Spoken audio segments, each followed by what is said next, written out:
have the honor and privilege of introducing the mayor of SLO, the mayor of San Luis Obispo, Heidi Harmon, and I want to read her bio before she comes up here. Heidi Harmon has been an advocate for positive solutions to local and global challenges in San Luis Obispo for the past 30 years. Now as mayor, she brings fresh ideas to local government to support the people's vision for SLO. She is a social, climate, and gender justice leader and is committed to implementing creative housing solutions in the hopes of increasing inclusivity and diversity. She believes in strengthening relationships within the diverse voices of SLO residents, revitalizing the unique culture of their downtown, and enhancing community resilience through energy efficiency and sustainability in our changing climate. She is a reform-minded leader, passionate about keeping the voices and concerns of local residents at the forefront of everything she does. So please put your hands together and welcome Mayor Heidi.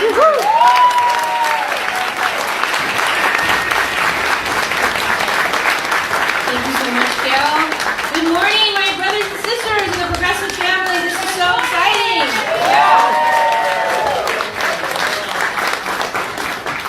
This feels like a wedding. Here's my Uncle Joe. He's here.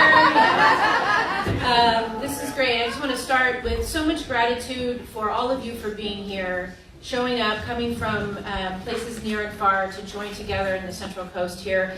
And just want to welcome you to San Luis Obispo and extend also gratitude to Violet and the Chumash peoples for hosting us here on their lands. We're very grateful for that. So, we've been doing the work. Right? All the people in this room and the people around the state, we have been doing the work and we are having success. We are winning, right?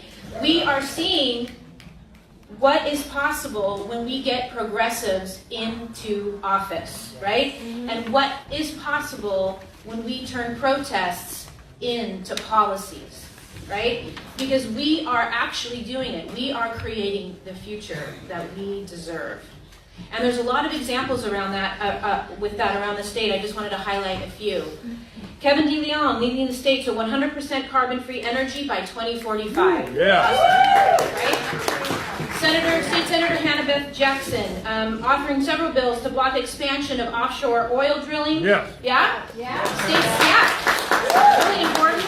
State Senator Ben Allen and Assemblywoman Lorena Gonzalez, who introduced legislation to phase out the sale and distribution of single-use plastics by 2030. LA Supervisor Sheila Kuehl, who led the effort on the Board of Supervisors to fund and launch the Clean Power Alliance CCA this year. California Congress members Jimmy Gomez and Representative Ted Lieu, who introduced Climate Solutions Act of 2019, a bill that establishes a national renewable energy standard to drive the United States towards 100% renewable energy by 2035. Yeah. And if that's not enough, right here in the beautiful city of San Luis Obispo, since I became mayor, we have made climate action one of our major city goals for the first time in our city's history.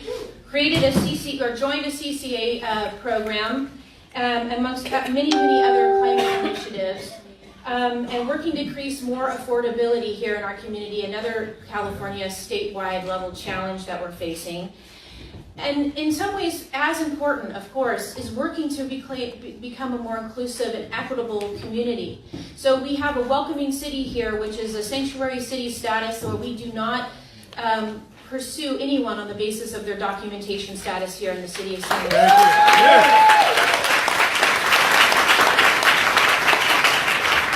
Everyone is welcome here.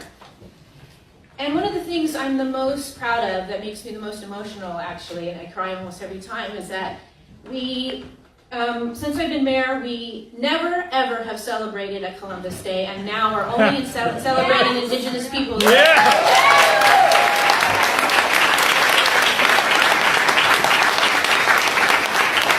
is what happens when you turn protests into policies, and this is what it is to be progressive, right? 2 years ago, or a little bit more than 2 years ago, this country, not the people in this room, but this country really inaugurated a moment, a time of hate, right, and bigotry.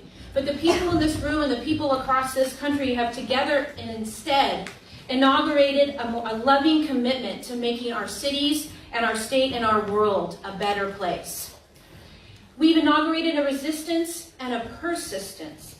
In this moment, we are called to stand up beyond the borders of our own communities and stand with marginalized people everywhere across this country. And this is what it is to be a progressive. It's when the federal administration tries to take a woman's right to choose, we stand with women and girls everywhere to ensure that right. Yes. When the administration wages war on working people, we stand with workers for a living wage and union protections. Yep. When the administration comes after people of color or immigrants or anyone due to their marginalized status, we stand up and stand with them to protect the civil rights of all people. Yeah. And it's when they try and tell us that the biggest threat to our humanity, our changing climate, is a hoax, that we stand up and fight to protect the planet and the future itself. We are turning marches into a movement, and this is what it is to be a progressive. Good.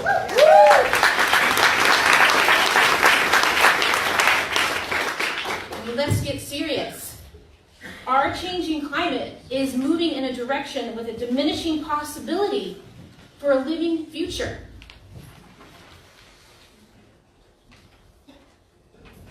The federal administration continues to cater to fossil fuel interests by denying the basic reality of climate science. And with this pursuit of an anti-science policies, they are endangering every single thing we love. Wrong. Every single one of us and the future generations. And it is way past time for elected officials to say no. No to the profits of fossil fuel companies, and yes to the people, and yes to the planet. No.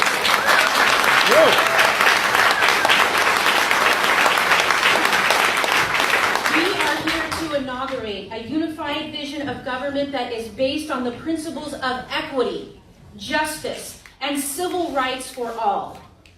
But we are not here to just resist. We are not here just to say no. We came here to say yes, right? Yes to Medicare for all. Yes. Yes. Yes to reproductive rights. Yes. Yes to this call and response. Yes. Yes to a living wage. Yes. Yes to affordable housing. Yes. Yes to paid family leave. Yes. Yes to college for all. Yes. Yes to equal pay for equal work. Yes. Yes to racial justice. Yes. Yes to gender justice. Yes. Yes to recognizing the fundamental human rights of every person regardless of status. And yes, 100% yes to a livable planet and the Green New Deal. Yes.